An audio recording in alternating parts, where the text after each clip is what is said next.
Strong support for the motion. I want to explore in this call the issue of income inequality and its links to the welfare reforms campaigned on by the National Party and announced by the government just yesterday. And some might argue that the issue of income inequality is one where Tories might fear to tread. Indeed, we've heard both Darian Fenton and Ian Lees-Galloway in their recent calls talking about it. But I think it's really important to examine the thesis behind it, to check whether it is really the root cause of so much of the social ills that do beset our society. And I want to say from the outset that living on low incomes must be extremely difficult, and the goal for any government is to create a framework where all New Zealanders can get ahead on their own steam. But the whole notion of relative inequality creates a situation where automatically a certain group of Kiwis is going to be labelled in poverty. And so it's important that if we use these labels, poverty, income inequality and so on, that they're analysed and either confirmed or refuted. Now, the Spirit Level, the book written by two British epidemiologists, seems to be the basis for the belief that societies are worse off when incomes are equal, even if they are higher earning countries.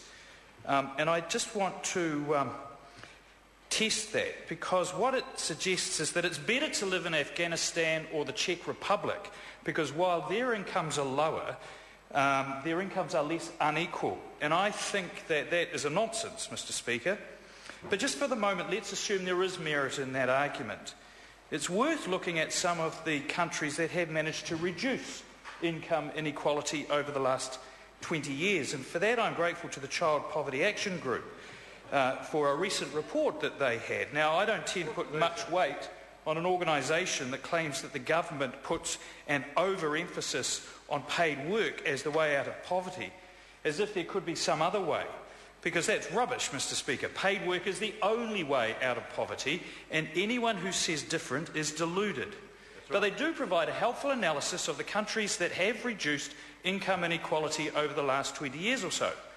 According to CPAG, 9 countries have reduced income inequality, but only 4 or 5 by any material measure.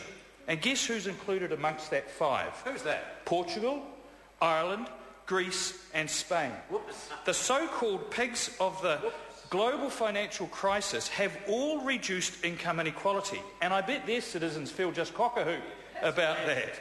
Because the simple fact is that income transfers and government borrowing is ahead of their means to support the closing of an income gap is in the medium to long term completely futile. And those countries have found that out to their economic peril. Now, very recently, the government announced an increase in the minimum wage, and in a press release entitled "Minimum Pay Increases Are a Tragedy," Dunedin's Methodist Mission CEO Laura Black breathlessly stated, 30 years ago we were sending international aid to Singapore. Over those 30 years, they've transformed their economy by aggressive increases in the minimum wage and high investment in R&D. New Zealand is doing neither of those things. Only here's the problem with that. Singapore doesn't have a minimum wage. It's actually one of the most unequal countries in the world. Really? Yet it is nearly not mentioned in any of the references to income inequality in the Spirit Level document, nor is Hong Kong. And if I had $1 for every time the Nordic countries were mentioned in comparison with New Zealand, I'd be very well off. Because they're held up as the Holy Grail by the Spirit Level. But Slovenia, South Korea and the Czech Republic all enjoy Nordic levels of income equality, but not Nordic levels of well-being. And those Nordic countries have very high rates of divorce, crime, alcoholism, mental illness and suicide. But none of those variables are mentioned or even measured in the Spirit Level. So for a publication meant to be based on science, this is pretty damning.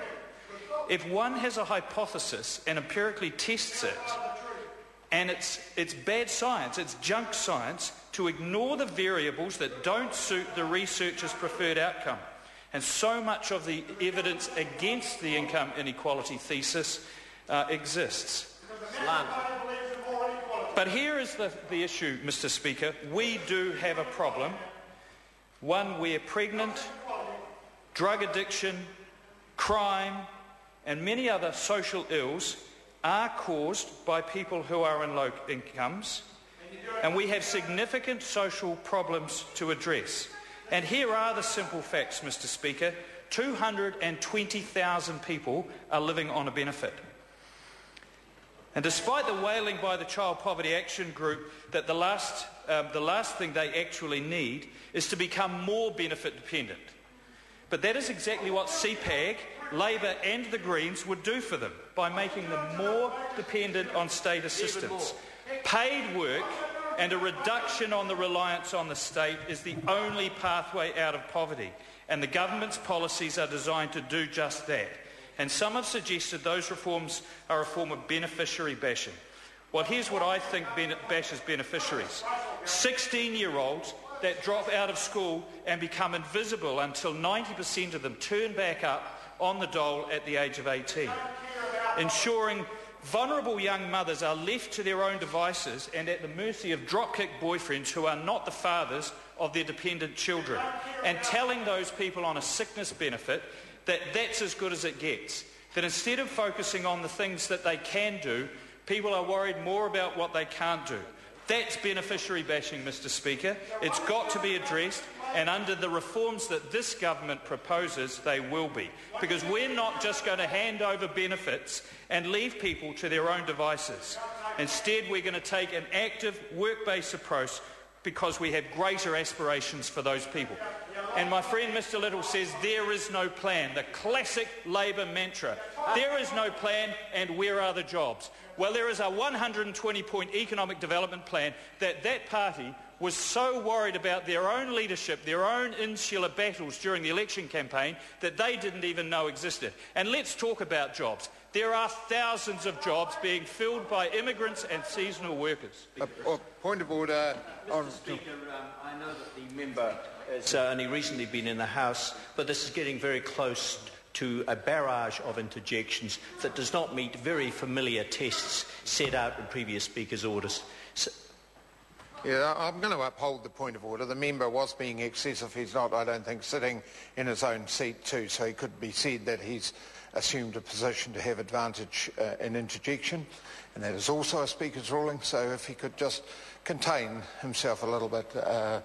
Michael Woodhouse. Thank you, Mr. Speaker. In the interest of time, I just want to wind up by saying this, and it's something we need to be very clear about. The government's announcements will not be taken, should not be taken as punishment for people not finding a job.